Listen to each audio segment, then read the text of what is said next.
Hi guys, it's another edition of S.A.F.E. Yeah. So we continue definitely in the story of Mr. Taiwo Akinlami. Who's excited? Me and you. Alright, so we're gonna be looking at the lessons from Mr. Akinlami's story. We already started last week actually. If you remember, at the end of last week's session, I read a particular statement by Mr. Akinlami and I was like, okay, we'll continue from there. So Mr. Akinlami says, I have many excuses for not living the smartest. He said he discovered that at the end of his life, he would have many excuses for not living the smartest, but he would not have one reason. So we're like, why did he say that? Excuse, reason, why? So one of the lessons is that he said, no excuse for failure. Yes, this is what I mean. For every excuse I give for misbehavior, life will show other people who went through the same experience that I went through or worse and still turned out well. I also understand that life will not see my childhood background as an excuse in judging my actions or inactions, commissions, and omissions. Let me explain what I mean. How many of you know Adolf Hitler? Do you know Adolf? He was the guy who was at the center of the Second World War, claimed the lives of 60 million people. And over 6 million of them were Jews, representing 2.5% of the population of the world. He also committed many unthinkable crimes against humanity. Do you know that he was abused when he was a child? Do you know that the world is aware of this fact? Now, has the world forgiven him for his lead role during the Second World War in judging his activities? No. Note that this no is in capital letter, like no, the world didn't forgive him because he was abused as a child. The world doesn't even talk about his childhood abuse in discussing the horror he wrought on humanity. Okay, another example. How many of us know Ted Bundy? He was one of the most notorious serial killers the world has ever known. He was executed in 1989. He confessed to have killed 30 people. Police investigation revealed that he must have killed between 35 and 100 people. Do you know he suffered abuse and rejection from childhood? That he suffered childhood abuse was not an excuse for the court to set him free. He was still sentenced to death. Sure, you understand me now.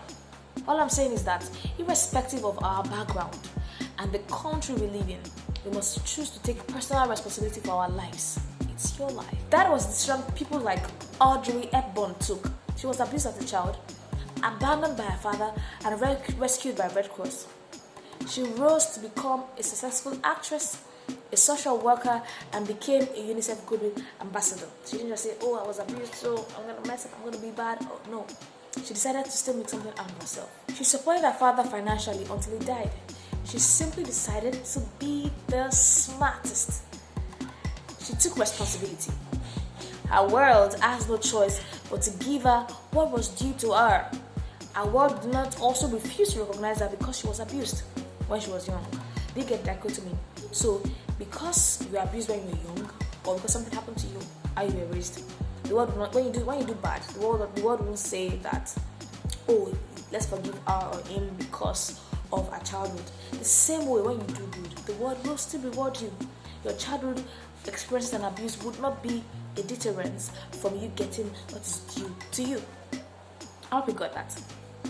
Alright, so the stigma of an abused childhood was corrected by a decision to take responsibility for a meaningful adulthood. Should we try another example?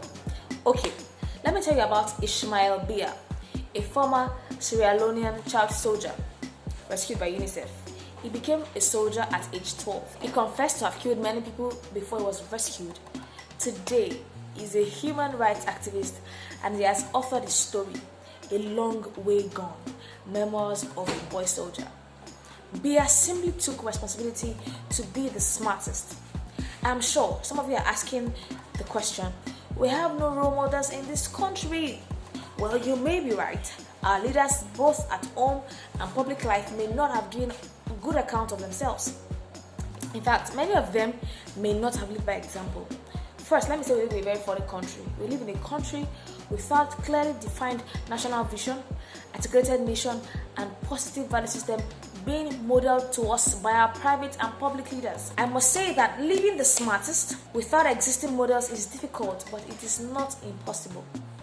It simply means we must take up the leadership responsibility, must become the examples. We must say to ourselves that since men have learned to shoot and not to miss, we have learned to fly and not to perch. We must take a decision to lead ourselves, lead our peers, lead our communities, and lead our world. We must sign up for a value-based transformation. We must become the leaders of a new generation, understanding that a new generation does not answer all into time, it also answers to credible decisions. We must be ready to stop complaining that the youth of this nation are not being given their place. We must wrestle and take our place. Through the discipline of preparation, meaningful engagement, and tangible contribution to society. Nobody gives you a place, you fight for it. You earn it through wisdom and contribution, you take it. Is this possible? If it were not possible, I will not be with you on this page telling you you are the smartest. I'm only saying it because it is possible. I will show pretty soon that it is possible when we begin to break down how to live this smartest. I saw this possibility 20 years ago when I decided to take responsibility to be smartest.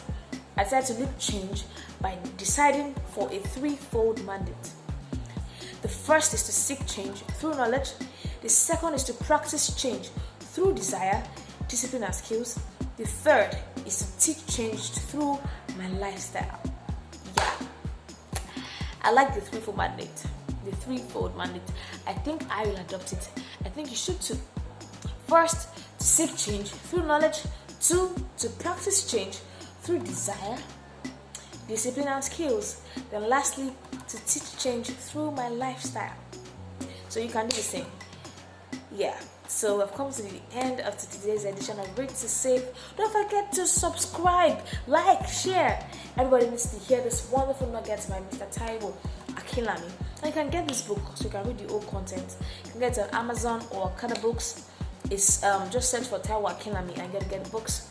Also tell your friends about the S.A.F.E Club. We want to have you in our midst. Don't forget to catch up other programs here on the S.A.F.E TV.